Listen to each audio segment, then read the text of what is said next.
या आज आपण 20 टन माल गेल्यानंतर झाडावरती माल किती आहे आणि झाडाची कंडिशन काय आहे ते बघूयात.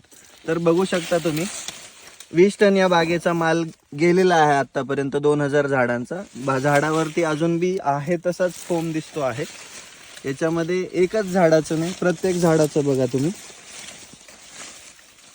तर एवढा फोम अजून बाकी आहे. म्हणजे साधारणतः आपण जे ठरवलं होतं की आपल्याला 90 टन माल काढायचा आहे 2000 झाडामध्ये, तर ते स्वप्न सत्यात उतरताना दिसणार आहे.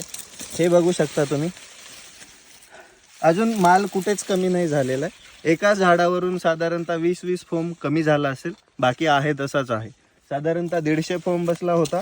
परिस्थिती जैसे ती आहे आणि सध्या रेट पण आपल्याला जो अपेक्षित आहे तोच भेटतोय. त्यामुळे उत्पन्नामध्ये कुठेच कमी होणार नाही. तुम्हाला जर हा व्हिडिओ आवडला तर व्हिडिओला लाईक करा, शेअर करा. रविराज साबळे पाटील इंस्टाग्राम पेजला